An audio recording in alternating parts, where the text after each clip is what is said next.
Serangan militer Israel kembali dilancarkan ke wilayah Gaza dan Rafah. Yang terbaru, militer Israel melakukan serangan udara di dua lokasi di Gaza, Palestina. Salah satunya adalah lokasi pengungsian. 24 orang dilaporkan tewas. Informasi terbaru dari Palestina kita akan tanyakan kepada rekan kami, relawan kemanusiaan Mercy Fikri Rofil Haq langsung dari jalur Gaza, Palestina. Assalamualaikum Fikri, selamat pagi waktu Jakarta. Bagaimana kondisi terkini dari pengungsian-pengungsian yang berada di Gaza, Palestina? Waalaikumsalam warahmatullahi wabarakatuh. Selamat dini hari waktu Gaza, Mas Ijol dan juga Mbak Zega. Memang hari ini sudah memasuki hari ke-260 hari genosida yang dilakukan oleh pihak Israel terhadap masyarakat Gaza dan juga tepi barat keseluruhan di Palestina, dan sudah memasuki 9 bulan lamanya genosida belum berhenti, dan memang Israel juga masih terus melakukan gencar-gencarnya serangan-serangan udara terhadap kamp pengungsian yang ada di jalur Gaza. Banyak informasi yang kami dapatkan bahwa saat ini intensitas serangan dipusatkan di Gaza kota ataupun di Gaza City, salah satunya ada di Camp Al-Shati dan juga Al-Tufah dan juga di Zaitun dan juga Syjaiyah, baik yang ada di Gaza Utara maupun di Gaza City, sehingga banyaknya korban jiwa terus berjatuhan. Dan walaupun memang saat ini Rumah Sakit Ashifa juga belum bisa menerima atau mengoperasikan rumah sakitnya, namun saat ini lagi tahap rebuilding, artinya rumah sakit ini sedang proses untuk mengoperasikan rumah sakit tersebut untuk menangani korban-korban, karena memang rumah sakit Ashifa ini terdapat berada di Gaza City, dan belakangan ini saat ini gencar-gencarnya Israel melakukan serangan itu di kota Gaza. Kementerian Kesehatan Palestina mengatakan dalam 24 jam terakhir ada 101 orang yang syahid dan juga 169 lainnya mengalami luka-luka, dan masih ada 14 lebih hilang di bawah runtuhan. Artinya ini menambah angka total menjadi lebih dari 10.000 warga yang masih di bawah puing-puing runtuhan yang belum bisa dievakuasi oleh tim evakuasi, karena memang sulitnya mendapatkan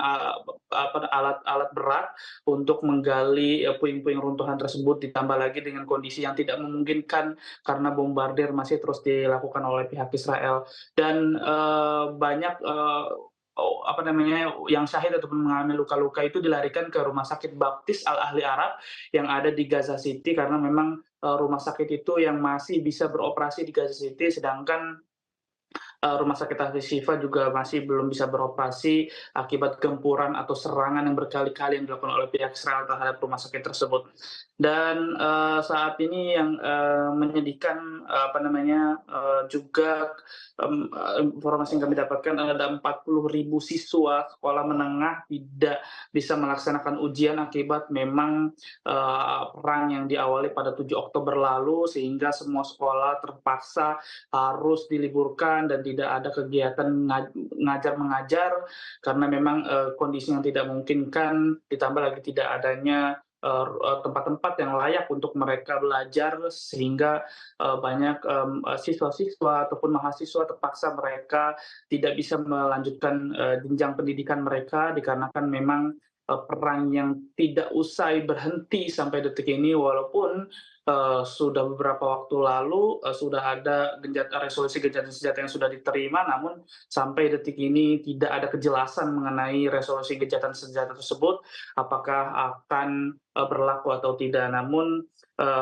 penasehat media UNRWA mengatakan juga bantuan yang masuk ke Gaza itu tidak lebih dari 40% yang masuk ke jalur Gaza, ya, saatnya sangat-sangat sedikit sekali.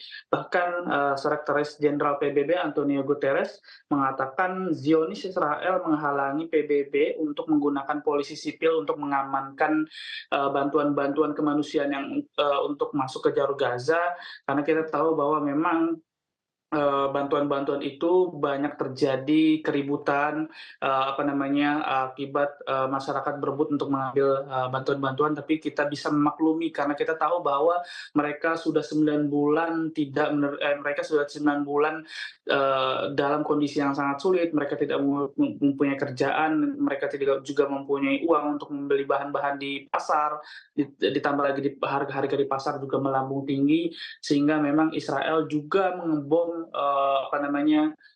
mobil-mobil polisi, sipil ya, atau, masyarakat sipil yang mereka mengamankan, bantuan-bantuan sehingga, banyak terjadi, meninggal akibat, pengeboman tersebut ataupun penembakan tersebut. Bahkan informasi yang kami dapatkan hampir kurang lebih 200 pekerja, UN yang ada di, Gaza pun, turut menjadi target sasaran Israel. Saat ini korban jiwa, dari sejak 7 Oktober lalu sampai sehari ini menyentuh angka 37.531, di mana lebih dari 15.000 adalah anak-anak, 10.000 lebih dari kalangan wanita, serta, terdapat hampir 200 tenaga UN ataupun juga, hampir, menyentuh angka 500, tenaga medis meninggal dan 150 dari jurnalis yang, menjadi target sasaran sejak 7 Oktober lalu. Dan, korban luka-luka menyentuh angka 85.991, di mana sekali lagi 74% korban, adalah anak-anak dan juga perempuan. Ya, Fikri, kami Itu. ingin tahu, sebenarnya hingga saat ini apa alasan Israel untuk terus menyerang kamp-kamp pengungsian dan di sana kamp-kamp pengungsian mana saja Kak yang mungkin kondisinya paling memprihatinkan? Iya, seperti yang saya sampaikan bahwa memang, Israel masih terus melakukan penyerangan-penyerangan. Ini dilakukan oleh mereka untuk, dengan, dalih alasan untuk menumpaskan, para pejuang Palestina ataupun, Hamas ataupun, faksi-faksi lainnya. Namun yang kita tahu bahwa, banyaknya korban ini adalah dari masyarakat sipil, terutama anak-anak dan juga perempuan ini, bukan hanya saja data dari Kementerian Kesehatan Palestina, namun kami juga langsung melihat banyaknya korban adalah anak-anak dan juga perempuan akibat memang intensitas serangan Israel ini, di malam hari, sehingga banyak warga yang sedang beristirahat tidak bisa menyelamatkan atau tidak sempat menyelamatkan diri, sehingga banyak korban, yang meninggal di TKP dan juga banyak juga warga yang masih di bawah puing-puing reruntuhan. Dan memang semua kondisi atau kamp-kamp pengungsian sangat-sangat memprihatinkan, terutama yang ada di Gaza Utara, karena kita tahu bahwa di Gaza Utara itu tepatnya ada di ujung, jalur Gaza 40 kilometer dari border Rafah, sedangkan border Rafah yang katanya akan ada jeda taktis, yang dikatakan, tapi Israel tidak, menerima ataupun tidak menjalani jeda taktis tersebut, sehingga tidak ada bantuan yang masuk melalui, border Rafah, melainkan mereka masuk melalui border Karim Abu Salim dan juga atau Karun Shalom, dan, bantuan juga sebenarnya masih sangat sulit sekali masuk ke jalur Gaza. Namun untuk saat ini yang kita lihat memang bantuan bukan hanya melalui darat, tapi, melalui, udara. Baik, terima kasih Fikri mengabarkan langsung kondisi terkini di Gaza, Palestina. Kami akan tunggu update berikutnya dari Anda. Wassalamualaikum warahmatullahi wabarakatuh.